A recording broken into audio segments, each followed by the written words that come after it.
What is up, YouTube? How's everyone doing? Welcome back to my channel. Today we'll be reacting to Cyberpunk's Russian community developer Q&A. But here is the twist. I speak both languages, English and Russian. I am a spy. As always, I want to say thank you all so much for your support. If you enjoyed the content, please consider subscribing or liking the video, commenting, because it really does help the channel. I also stream on Twitch every Wednesday, Friday, Saturday, and Sunday around 7:30 p.m. UK time. So, let's find out what questions were left unanswered in the English Q&As. Alright, here we go. Alright. Well, this came up, right? This came up. So the Russian community developer question and why did I even say question answer? Russian community developer Q&A for Cyberpunk 2077. I felt like being a bilingual, I can provide a service for you guys by translating it, or at least not translating it, because I did listen to some of it when I first got it, and majority of it is in English. But I feel like it'll definitely be worthwhile. Definitely worthwhile.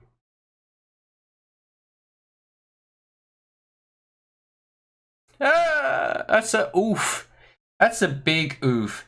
Dude, I share the sentiment, because the thing is, without meat, right, or without any kind of like fiber calories or like carbohydrates, it's so hard to fill up, so you just shove stuff down your face all day long. It's like, I ate 300 carrots, 250 cucumbers, and 69 tomatoes. Nice. Alright, here we go. Russian community developer Q&A. So, let's see how well I do with this. Oh, it's loud. Ooh, ooh, ooh.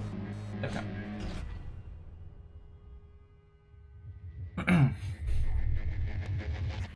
Всем привет. Меня зовут... It's hard. Всем привет. What he basically... Okay, hold on. I want to listen to what he's trying to say. It's so difficult because it says Pakali. Поехали. Всем привет. Меня зовут Philip Weber. Всем привет. Меня зовут Philip Weber. Я старший quest designer Cyberpunk 2077. Поехали. Okay, so all he's trying to say, hello, my name is his name. I'm the senior quest designer. Let's go. In Russian, though, it's a... okay, he's trying. He's not doing too bad, to be fair, right? But, like, it's... Russian language is so, like, different. So what he's saying, he's like... what's his name? I want to get it right. I don't know. Go back. Oh, fuck. Blah, blah, blah, blah. Quite a bunch of Russian Philip Weber, okay. Okay, so what he would say is, Привет, меня зовут Philip Weber, я senior quest designer, whatever that job title is in Russian. И я тут отвечаю на ваши вопросы, поехали. But it's like the way he said it, bro, like... Поехали! Поехали! Okay, so the question is, are there any, in the game, are there any Russian-speaking characters or any references to the Russian culture? Hey, I'm a smart boy. I know. Yeah, there's actually quite a bunch of Russian influences, because Night City is basically influenced from cultures all around the world. Can you hear that okay? Do you want me to turn it up? Specifically Russian influences, you might notice a few details, like as an example, specific graffiti that might have some Russian slang on them, you know, specific little... Rush no stop. Nods to Russian culture and literature, or to, you know, to Russian youth culture. And I bet the comments are yes, a vodka and potatoes. Scavengers have lots of Russian influences. Volume up. To, you know, You Russian got it. music, have some Russian graffiti. So I think you might find lots of nice little details and secrets. Oh, hello. Here you go. So I like the fact that there are going to be references to the Russian culture. I just wonder in what kind of context, and whether it's going to be similar to how GTA 5 was with Serbian, you know, Niko Bellic and whatever, and the Russian gangsters. So I'm curious as to how they implement the Russian culture, but whatever. Okay, so anyway.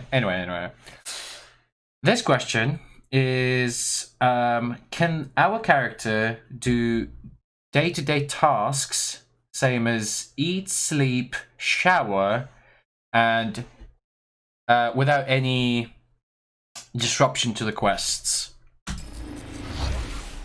Yeah, you can actually Vaguely, do but quite a racist, few shitty things. So stereotypes, you can, of course, basically. eat and Yeah, drink. basically. We're not making a survival game, so you don't have to drink and eat in regular intervals. But of That's course, good. you know, eating and drinking can give you special bonus in combat, or, you know, for your stats. So that's kind of cool. I think this is because Skyrim had a similar feature. If you eat, cheese gave you like, I don't know, plus 5% attack bonus or something. So I wonder if this is in the same vein as that. So it's always That's useful. And Skyrim. sometimes, you know, you just want to do it for flavor. So as an example, in certain scenes, when you're Eat all the cheese wheels. eating with a character, you can choose to eat with that character or have a drink, or you can choose not to do it.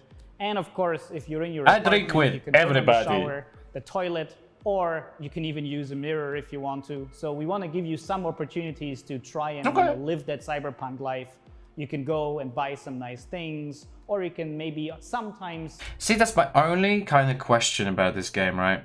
If the whole game is in first person and the only way you can see your characters in reflections, i.e. mirror, water, reflections of a vehicle or whatever, or, you know, windows, I feel like the character creation is almost made redundant to a certain extent, because even though you want your character to look exactly how you wanted him or her to look, it will be limiting to how you can see. Maybe it's because there'll be a massive, like, holy shit, you know, Cyberpunk 2077 can actually be played in third person. You know, and then you can have a 360 view around your character, which is kind of cool. But we'll see how it goes. I mean, first person is an interesting aspect in itself from an RPG standpoint anyway. sit down on a bench and just enjoy the view. So we want to just give you that opportunity to role play a little bit like that.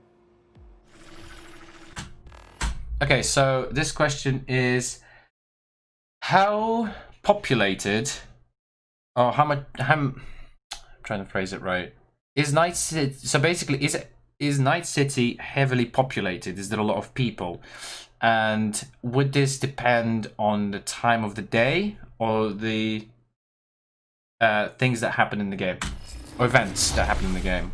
It always depends on a few factors. So of course, you know, the weather depends. If it's raining, not that many people want to be outside, or at night, in some parts of the city, not that many people will be outside, but at other times, you know, if there's big nightlife, there will be even more people. So we just try to keep it really natural. So Friday's going to be busy. Streets will be kind of empty if there's nothing much going on, or, you know, if it's a dangerous area. That's right. People want to walk around. But That's there cool, are actually. also areas in our game where it's really full of people. And, you know, sometimes, and I don't want to spoil you the story, there might be special story events that also cause huge crowds. So we just try to kind of keep it natural and have people wherever it makes sense. Can you have different companions except Jack? How many potential companions are there in the game?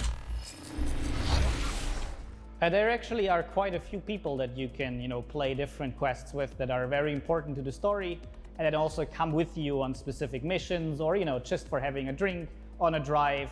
And, you know, like Jackie, they will be very important. Oh, Jackie. And there's actually lots of them, and quite important ones that we haven't shown yet at all. So I'm really looking forward to people meeting these characters and finding out what they're all about. And, you know, I feel some like of they've these shown characters, such a depending on your limiting choices, amount of you things might that like can and they might happen. like you. I'm really And some of excited those for this. characters might become your foes or your enemies. So it's, of course, you know, we're making a role-playing game, so it's all up to you. Pardon me. And sometimes you might make a friend or a lover, and sometimes you can make an enemy. But it's really important for us that we have these, you know, important characters Easy that can be lover. with you in your story and wherever it makes sense for them to be.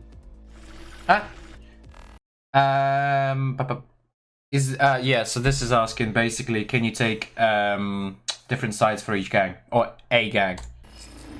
So yeah, there are many different factions in the game. Factions. You can decide Okay. how you act with them. V is a mercenary, so you're mostly independent and you take jobs from all different directions. But within these jobs, of course, you have a lot of choice. So as an example, if you might have a job with a Maelstrom gang that involves them, you might have to take something from them. You can decide to be, you know, bad, kill them all, or, you know, say some bad things, or Evil you can try to be a bit playthrough. more, What? you know, clever, and maybe later people from this Maelstrom gang that you treated well might actually be much nicer to you, and now you have some friends in that gang. Nice. But we didn't want to have you, you know, join specific gangs, because that's not what our story is about. we try to keep it, very realistic what you as a character would do, even if we give you a lot of choice. But you can really decide how you act with these different gangs. I want to join every gang and become a mastermind. How about corporations? Yeah, it's very similar to the gang. So there are many very important corporations in the game. So as an example, Arasaka, Militech, or Russian corporation, Sofoil. And you can decide how you act with them. If you want to be more friendly to the corporation, of course, if you choose the corporate life path, you might have some previous experience that might make these things easier, and you know what to Makes tell sense, I suppose. Like you. But of course, you can also decide to not trust them that much and try to look for your luck somewhere else. Are there going to be options in the game to play for bad guys? Wait. Yeah, are there going to be options to play? Are there going to be options in the game to side with the bad guys?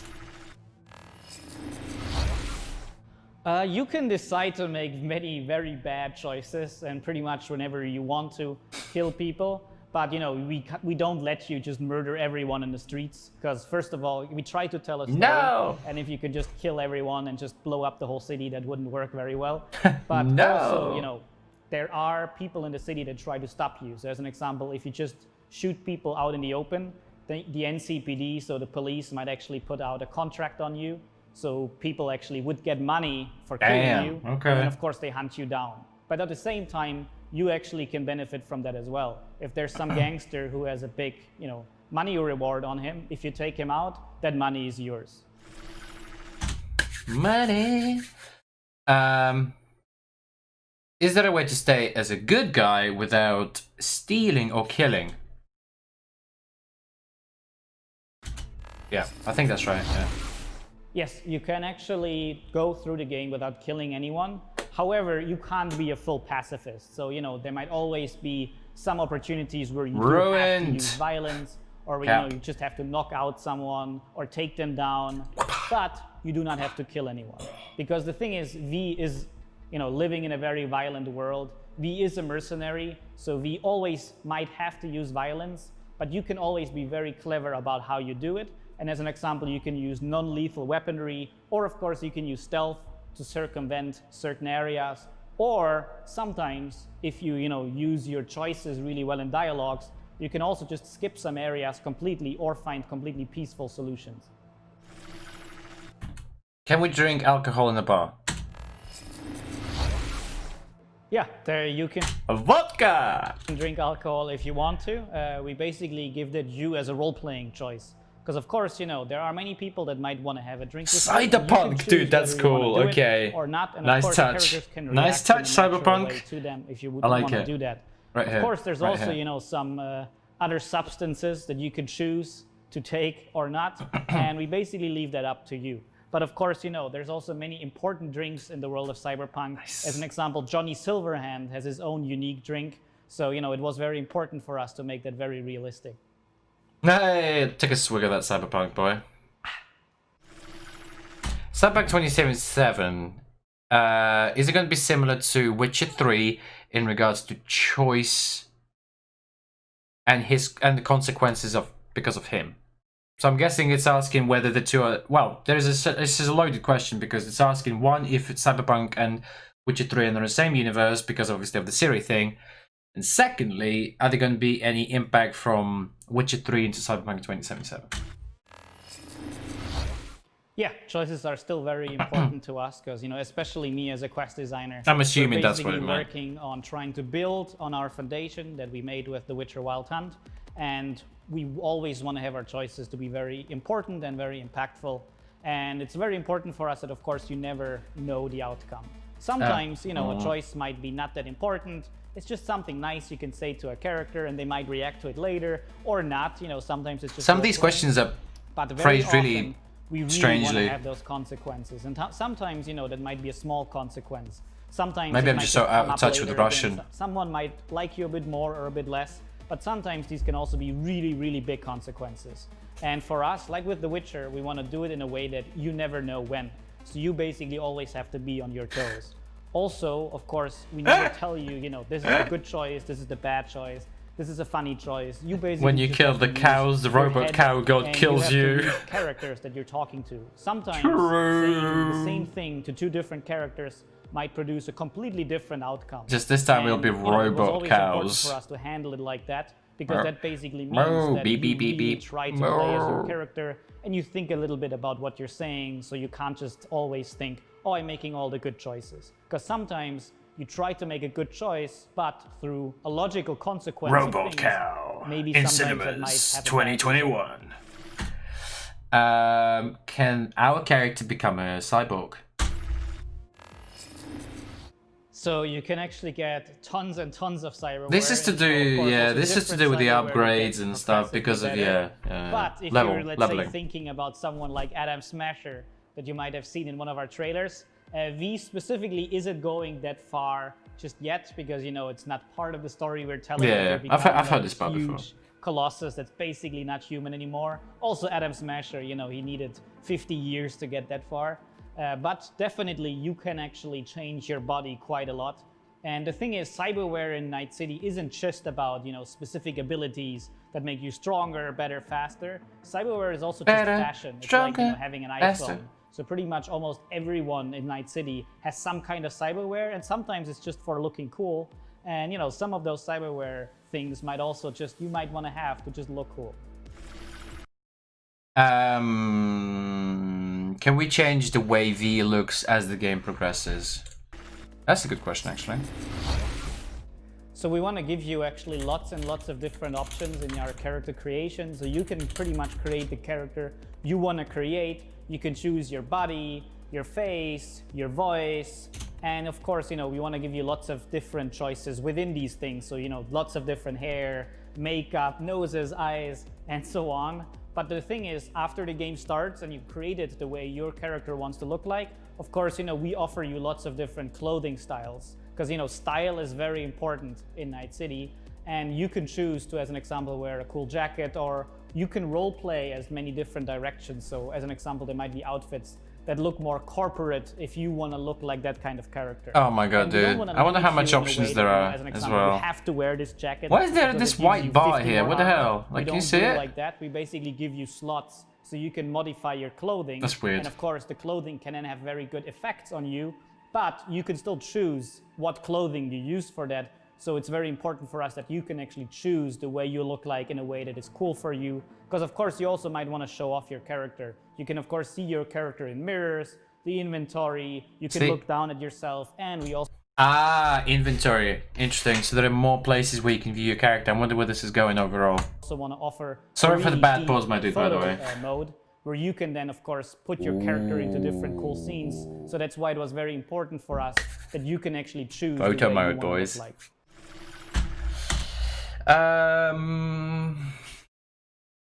Oh, okay, so this is the question. Will we be able to reassign perks and skills in-game? Or, you know, during game?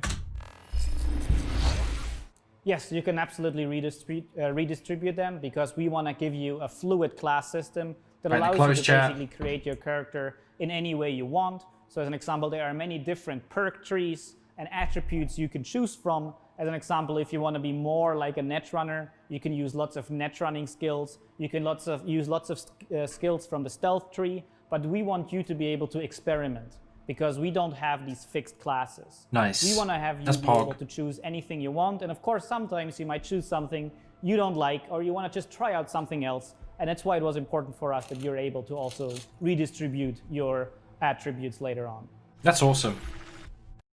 Whether in the game is going to change, and how, and what would be like weather events. So I'm guessing like you know, hail, snowstorm, hurricane, whatever, you know, like that kind of thing. And are there going to be any acid rain? Okay. I don't think so. So as like in The Witcher, it's very important for us to really give you this dynamic world. So that of course means there's a dynamic day and night cycle, but also dynamic ways in the way the weather can change. So sometimes you might have nice sunshine, sometimes it rains or is foggy, or, you know, there might be some big storms out in the Badlands. And of course, sometimes through, the environment not being that nice in the future of 2077, there can also be acid rain. What kind of transport would you be able to use in Cyberpunk 2077? See, that is a good question. That is a very good question. So there's many different vehicles in Night City. Of course, you as a player, you can drive many different cars. You might start with a car that's not so nice, but later in the game, you can, as an example, buy really nice sports cars, or of course, you can get cars sometimes as a reward for certain quests or missions. And of course, there's not just cars, but there's also motorcycles that you can buy and you can drive around the city. There's also some more vehicles, like as an example, there's these huge big AVs that you can see in the sky above Night City, or these smaller AVs that fly around, as an example, limousines. But we want to keep those for specific story moments, and you might ride in them with someone else steering them, but we don't want to let you pilot them yourself. Are we gonna see public transport in the game? I'm guessing, right? There's some utility vehicles like that. So as an example, there might be AVs that are there to just transport big freight containers. Oh, but sorry, like taxis, right, as an example, without spoiling too much. Not public transport, there's an AI taxi company called Oh, it is, yeah. And you might have some right. adventures with Nice. that domain, but I don't want to tell you yet how those look like. What kind of income would V receive in game except contracts? So of course V is basically a mercenary in Night City, and the main income of a mercenary is to do different jobs for fixers. And fixers are basically people that work in different parts of the city. So as an example, Dexter Deshawn, and they get jobs from people that can pay a lot. And basically the fixer's job is to find a merc like you who can do that job. And basically the better you are as a merc, the more jobs you do, the more street cred you earn. And basically they give you better gigs. So basically if you're a more famous merc, the fixer trusts that you can do some better work, and of course then you can do some gigs that get you more money. Nice. But there's also some other ways to make money. As an example, as part of the story, sometimes through some means you might earn some money, or as an example, you can try to do some fighting, some fist fights, or some car racing. Can you own a nightclub? There's also some other systems in the world. As an example, crime is a very big problem in Night City, and the police is pretty corrupt. So there's also solutions like, as an example, big criminals have money on their heads. So if you take out those criminals, you can kill them, or you can do it with non-lethal means. You might gain the reward.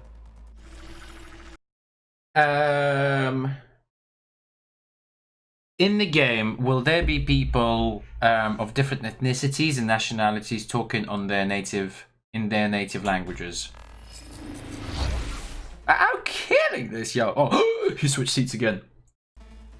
So yes, there's a very strong cultural influence all over Night City because there's basically many people from all around the world. As an example, I want that chair, man. Like Japantown, Look at that, this. of course, have strong influences from Japanese culture. And the thing is, there's also some people that still speak, their own language. As an example, if you saw our deep dive last year, you might have met the Voodoo Boys that still speak in their Haitian Creole accent. And the thing is, since this is Cyberpunk, you can actually install cyberware that gives you real-time translation of those different languages. Hey, sick. Can the NPCs be hostile towards V? Yes, of course. So as an example, this can just happen out in the world. If you commit some crimes, if you just suddenly become violent, then people will respond to that. So as an example, the NCPD might start chasing you, civilians run away, or if there's a gang nearby, they might also just start attacking you. But of course, it can also happen in the story. If there's a certain scene where you say something wrong, people might start attacking you. And of course, we don't want to tell you, oh, this choice makes those people upset. You of course have to just use your head a little bit. If you want to be aggressive and this is something you want, then you can play the game like that. Come at me. But if you want to be more diplomatic, you can of course always choose to say some things that might make people not become aggressive towards you. Here's a question about how it'll be interesting to find out about the death, the mechanics of the death of the main character. How is it gonna happen? Like, what's the process like? So, you know, character death in our game is basically always a game over. You have to load your save game. Of course, you know, there can be many different ways, as an example, in the story where we get, you know, really badly injured that then we might use in, you know, creative ways. But we really wanted to say that player death is game over, but also, very importantly, is that mission failure isn't game over. There are ways that, as an example, you can fail a story mission or you can make mistakes, but the game just doesn't end. You don't have to replay the mission. Now, basically, you have to live with those consequences. And if you fail some task, this will now have consequences for the rest of the game, and will, of course, you know, change the story. Reload. Oh, here we go.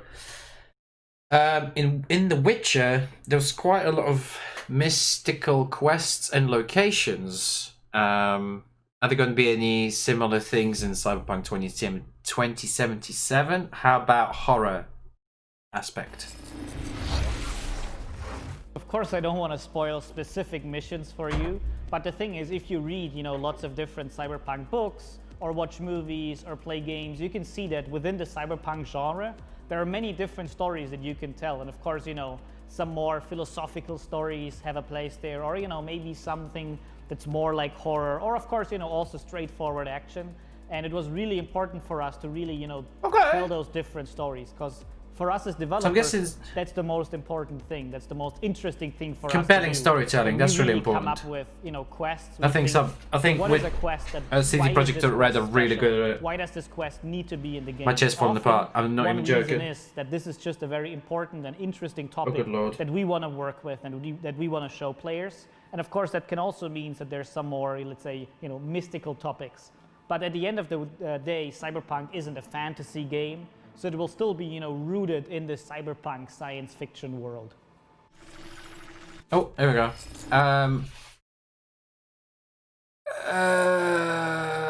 Would the narrative be linear in the game? No, sorry. Would the narrative be linear, or